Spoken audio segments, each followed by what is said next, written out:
Hi everyone, welcome back to the White Collar Engineer. Today, in order to share her MICA's interview experience, we have Krishi with us. Hi Krishi, welcome to the White Collar Engineer. Hi Saleh, how are you? Yeah, I'm good. What about you? I'm really glad to be here. Excited to share my experience and my journey with everyone out there. Yeah. So Krishi, हमारे audience को अपने बारे में कुछ बताओ. So I come from a very diverse background. I mean, it's not a very conventional route.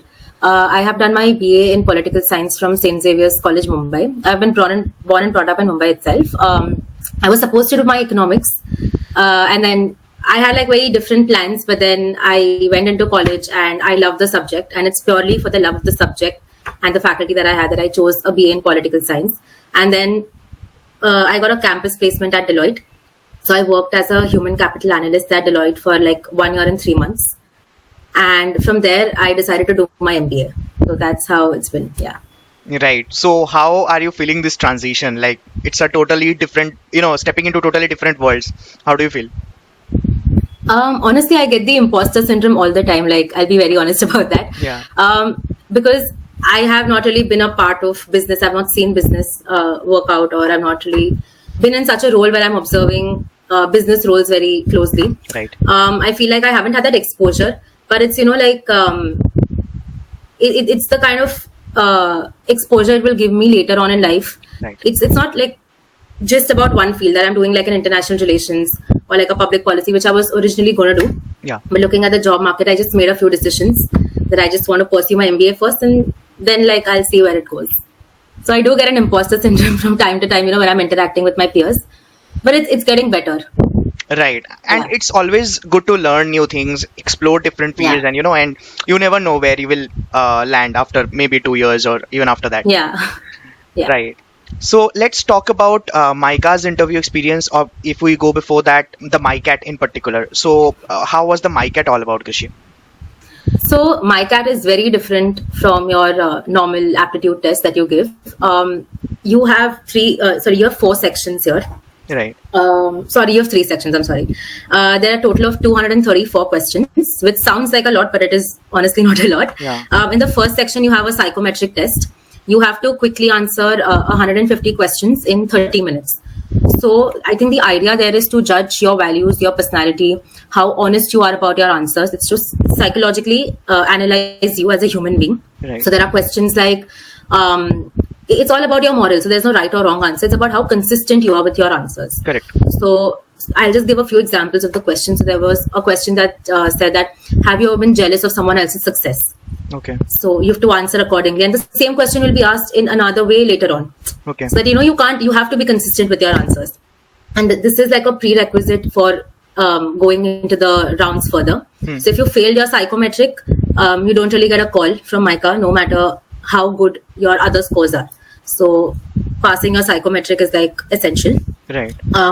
Then you have a descriptive section where there are 4 questions. The first 3 questions are about the same topic. So there's a for, against, and like a neutral perspective that you have to give. These are very short essays. I think, I don't remember the number of words, but they were like 100 words probably. And the 4th question is a image description. So there are 4 pictures given, and you have to like create a story out of it and share it. Right. And the next part is your aptitude, where you have your points, your verbal, your logical reasoning, and then you have GK. Okay. So honestly, that was a little tough for me because I'm not from a math background or someone who's very comfortable with math or even LRDI, but it worked out well for me. I didn't score that high, I'll be very honest, and I did not know what the cutoffs were. Yeah. I just scored, I think, my second attempt was, I think I scored around like a 14.5 or something. Okay. Out of 75. But it was because of my, I think, psychometric and like other marks that helped me. So, yeah. And then you need to give CAT or ZAT along with your MICAT to be selected in the further rounds. So, yeah, that's all about like the exam process. Right. And I believe you don't need to score high in MICAT, because you always have CAT or ZAT to cover that up. Right, you need an 80 plus or 85 plus percentile in either CAT or ZAT. That adds up to your composite score, which they consider for MICA. They take your MICAT scores if you have qualified the psychometric test, and if you have positive scores across all the sections in the MICAT, then it is enough to get a MICAT call, I believe, right? Yeah, I mean, that's what I've been told. I'll be very honest. Like, again, I was not used to competitive exams. Yeah. So I went into everything without any research.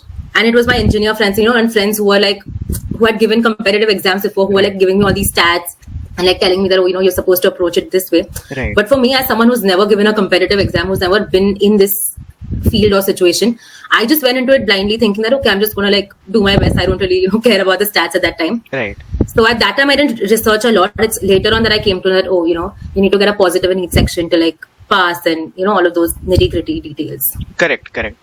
And what were your preparation resources, Krishi? Like from where did you prepare? Because these are like unconventional topics to prepare. You cannot really, go about preparing for a psychometric test. You cannot go really about, preparing for a descriptive test. So how did you approach that basically? So psychometric, I did not prepare at all because there are literally no resources available online. Exactly. For this, there is no question paper available for this, as far as my research at least goes. So as far as psychometric or descriptive is concerned, I have not prepared at all. I spoke to a senior. They just told me that be honest. Like that's all you have to do. You just have to be honest. It doesn't matter what you feel. Like it's not about whether what you feel is right or wrong, or you have to be a certain way. True. It's about honesty and being consistent. True. So that is one advice I'll give, that don't try to be an ideal person that, okay, I'm never going to be jealous of anyone. I'm never going to work, I'm never going to backbitch about my colleagues. I'm never going to do this like the most ideal person. Don't try to be that. Yeah. Answer what you truly feel. And I think that's the only way to pass the psychometric. Because at that time, you won't have time to sit and analyze that, okay, what did I answer here? Yeah. You won't know what question to go back to. Exactly. So it'll be like, So psychometric was that. I've never really had a problem with writing. Again, arts background, I've been writing answers all my life. So writing was not an issue for me as such. It was doing it within time, yes. True. So my MICAT 1 wasn't that great. And I think the first exam also like was delayed by a few hours. True, yeah. This time. Yeah, so I think that's why my first attempt didn't go that well. But my second attempt, I think I was quite calm comparatively. Perfect. So again, writing was not an issue. For aptitude, I had joined some classes. Again, I was not very consistent in the beginning. I was mainly just going for math because I have not studied math after 10th. Right. So that was an issue. Like I'll tell you, I had just in arithmetic. I could not solve algebra. I could not solve all the other things. I just could not. But I think I somehow like pulled through to that. I did a lot of paper solving before CAT. And that did not work well for me for some reason. I did a lot of preparation before CAT, and my CAT score wasn't great. Like I could not really, I got a 17.9, I think. And I think after a point, I realized what was working for me. Yeah. Because then I had my NMAT, I had SNAP, like 2 attempts of SNAP and everything. True. And finally was that. So I think by that time I got what was working for me, that, working these long hours and just blindly like studying, like, correct. You see all these motivational videos. Correct. You talk to a lot of people and you see that people are like working like crazy. They're just studying all day. They're like solving 2 papers a day. They're analyzing every question. They're like, solving every topic. And again, I was feeling very nervous about it all, that I'm not doing even 1% of what the others were. So, but then I realized that I just needed to like do 1 paper a day and not do anything, for the rest of the day. Exactly. Or probably another day. So I think a big part is, something I've realized is people just blindly follow all these guidelines that that have worked for other people. True. Studying a lot works for a lot of people. But I think it's like you need to understand what your mind, answers to it, what it responds to. Correct. So I think figuring that out by that helped me a lot, and it got me a very good score in that. I didn't give a single paper before that. Fantastic. Because I knew it would be very draining, like, exactly. 3-hour paper. Exactly. Yeah. So I think it's realizing your process. Yeah. So you had, FOMO is one thing which, which is spoiling a lot of aspirants. They really can't, until and unless it's a proper guidance, they really can't do anything about that. But that exam stamina of 3 hours, continuously sitting for 3 hours in ZAT and, picking the right question, solving the right question really helped you in identifying the question to solve in your MICAT 2. So that really would have helped. Yes, that did. True. So because I had a decent ZAT score, I had a very good ZAT score, compared to my CAT score. Yeah. So it was because of that I think I was considered further. Right. So what happened after that, Krishi? Once your MICAT was over, what was the admission process all about? So I think 14th February results came out, and we just had to fill like this small form. where we had to give all our details, and there was this 100-word SOP that we had to write. And there were 2 questions, 3 strong likes and 3 strong dislikes. Okay. So, it was that form that we had to fill, and then there was the GEPI process in March. Right. So how did you approach that form? Like, what qualities of yours did you bring in? Honestly, like, it was very difficult to concise it to like 100 words, like my SOP to 100 words or 150, I don't really remember. And it was very random, 3 likes and dislikes. I didn't know what kind of, answers to put in. Exactly. I think I just like sat down, made a list of things that I'm good at, what I like, tried to like relate it a little bit to what MICA values. Yeah. So I think individuality, creativity. So I just put that as freedom. Yeah. As one of the things that I value most, that I like the most. So I think that's how I approached the questions. I didn't want to put in like very boring answers because I knew that MICA is like a school for creativity. I wanted my answers to be as creative as they could, or at least not very mundane sounding. Yeah. Yeah. True. Not those cliched words, not those, cringy words, which everyone will just chat GPT and write. Rather, just be honest to yourself and pick those most relevant things which you can mention. Yeah. Correct. Yeah, that's what I did. Yeah. Right. So after that, it was the GEPI. So how is the GE all about? Like, how is it different from GD? So I think any group discussion I've been to has been like very tense. It's like you are trying to like be the center of attention. You're trying to like prove your point above everything else. It can get into like a little bit of a fish market situation. Correct. And it's more about proving your point and disproving someone else's point and shining by dimming the others. Like you need to stand out in a GD. Right. I think here in this group exercise, I think what was being judged was how you are collaborating in a group. So when you're given a task, when you're a bunch of people and you're given a task, how are you making sure that the end result, is the output is generated well? Right. Like the process of getting to the solution is also analyzed. How you are taking charge, who's taking charge, what are you doing? Are you making sure that everybody in your group is working?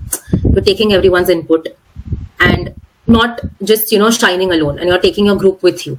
Right. I think that was something that was being analyzed. So we went into the room, we were given these number sort of placards to wear. Okay. And there were 2 supervisors in the room who did not have to interact with us as such or give us any instructions. They were just there to sit and observe what we're doing.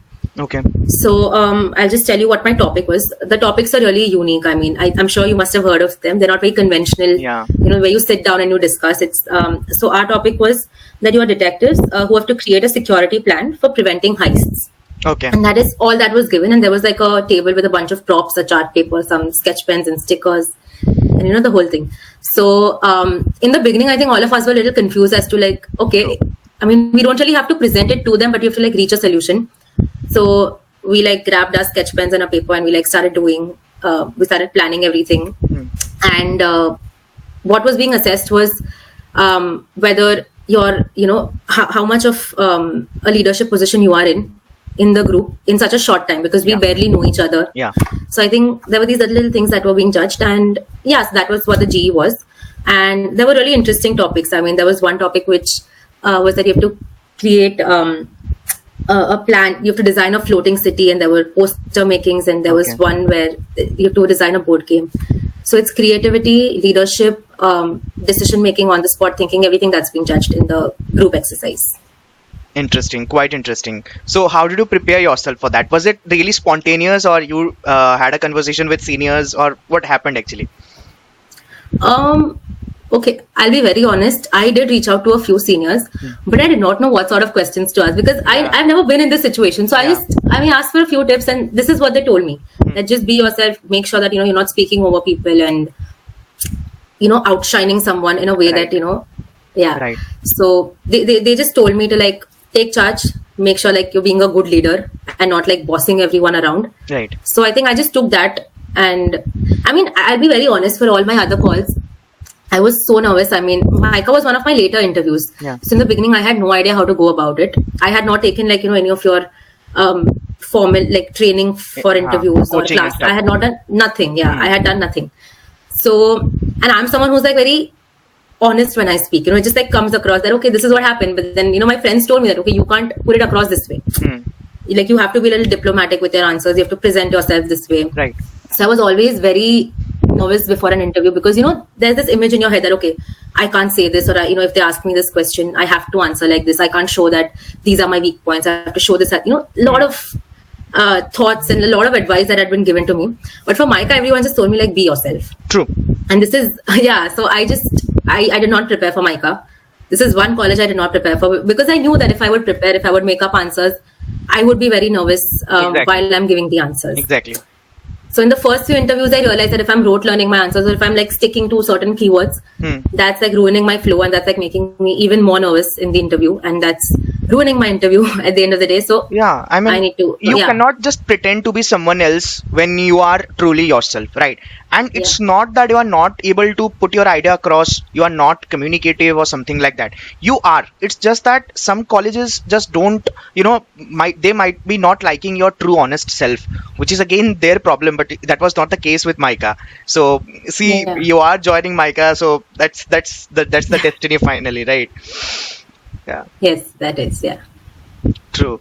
So GE was very unique and interesting, I believe, and it really brought out that collaborative side of yours rather than, you know, people just making it a fish market and doing competition with each other, which I believe is required in corporate setup, in offices, in businesses, in startups, everywhere. That collaboration thing is too much important. Yeah, exactly. Like I think it's very easy for someone, you know, who is like really smart and like, you know, who knows how to like stand out in a group to stand out in a GD. True. But there are a lot of people who are like a little introverted, but you know, who still have that in them. True. And I think that is what I really like, that, okay, I mean, not everybody is a born speaker. Right. But that doesn't mean you don't have it in you.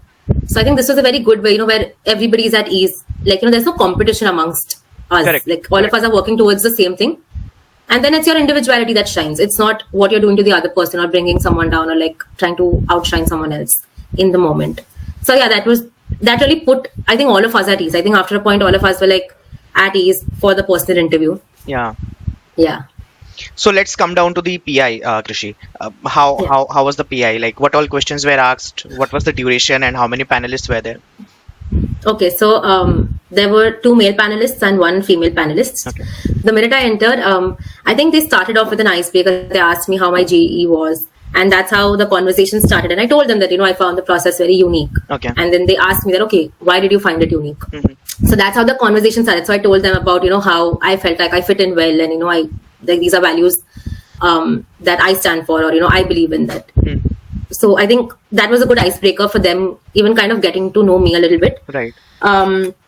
Then they asked me why my CAT score was so much lower than my SAT score. So for context, I got a 79 or something in CAT and a 93, 94 in SAT. Okay. So, and that is a question I had not prepared for at all. Right. In general. Right. So, I think I was just very honest about it, that I was not having a good day. And I told them about how preparing too much did not work for me. Right. So, it does. And these small details that I kept on giving here were turned into questions later on in the interview. Yeah. So one of my latter questions that they asked me was, do I believe, you know, that I should have goals? Like, should a person have goals or not have goals? Okay.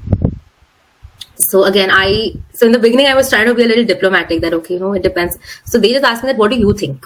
I think they really wanted to know what my views and opinions on everything were. Correct. And I told them very honestly, like, it was something that a lot of people advised against, I'll be honest. Yeah. But I told them very honestly that, no, like, I don't think having goals has ever worked for me. And I explained them why it hasn't worked for me, and that, you know, that it's very restrictive, and everything in my career journey has not been a goal.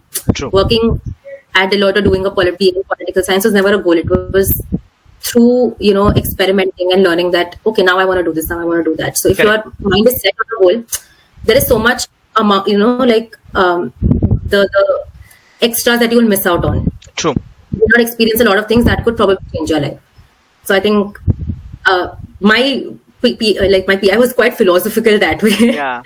And they liked it. I must mention that, like, they were maybe trying that you should not say prepared answers. You should be honest with you, and they wanted that raw and unfiltered version of yours rather than, you know, talking to someone who is telling a lot of prepared answers. So that is a good thing. Yeah. So I think after a point, my interview was very relaxed. I think the questions, there were times questions where I was very tongue-tied, like I did not know what to say. Like one of the question was that I think it was, why do we need a business today? Okay. So what are the top 3 reasons for having a business? And again, like I had a philosophical answer. I mean, I didn't really have a very technical answer. Right. I don't know the top 3 things. I don't know, like in some other interview, I was asked the 4 P's of marketing. Yeah.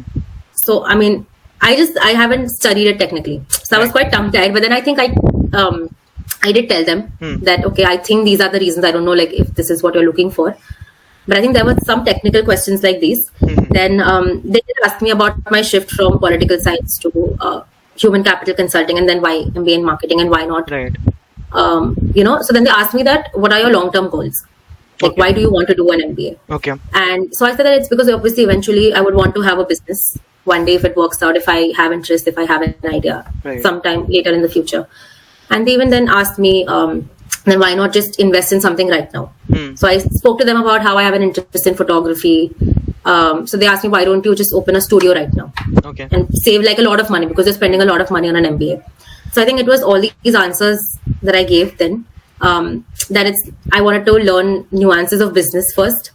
So to monetize any hobby, I wanted to learn business. Yes. So I think that's what I told them. And I'm just trying to search for other questions. Yeah. I think they did ask me a few political questions as well, because I'm a political science student. Right. So they asked me my stance on Usha Vance's perspective. Okay. Usha Vance is basically JD Vance's wife. Yeah. So all these anti-immigration laws that he has, and all these anti-feminist laws that he's been passing. Right. So what do I think Usha Vance's perspective should be on all of this? So right. So we spoke a little bit on politics, about my dissertation that I did in undergraduation. So, and one question I still remember, they asked me what was the best moment for me in both my undergraduation and my job. Okay. Like what was that best achievement or best moment for me? Undergrad was very easy, my dissertation, which I spoke about. But I think in my job, I mean, again, I had a work from home job. So I didn't really have an answer for that. And again, I could not really think in the moment, I still remember. And I just told them that I honestly don't really have like a best moment, because I mean, it was a work from home job. It was for a short period. I was on bench most of the time. And it was very embarrassing to like say out loud, because I had been told to not give these sort of details. That don't tell them that, Right. Yeah, you have to be diplomatic. But I said it, and I told them that like this was the reason why I quit my job so early, that it was a very comfortable job for me. Like I was at home, I was getting paid well. But that work satisfaction was just not there for me. So I left my job. And so the best moment was that I had moved to Bangalore for my job. So it was like, for the first time, I'm living all alone in a city. Yeah. So, I mean, just knowing that, okay, you can do that at 21, I think that was like the best moment. So I think the trick to just acing the PI is just like be honest. Yeah, maybe that's what they were looking for. Yeah. So whatever I think you have is your weakness, that you think is your weakness, can be your strength. Correct. Like I always thought that not getting enough exposure in my job is like my biggest weakness. Right. But I think eventually, like I spoke to a lot of people during this process. You go to all your GE and PIs, and I interacted with so many people that you learn that everybody's in the same boat.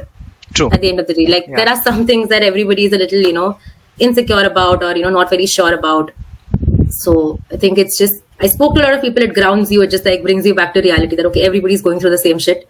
Correct. And I think for MICA, like as per my research about it, I just knew that they did not want an ideal B school candidate, because obviously the course is very different. Right. It's not your typical business analytics, and it's not very hardcore business stuff.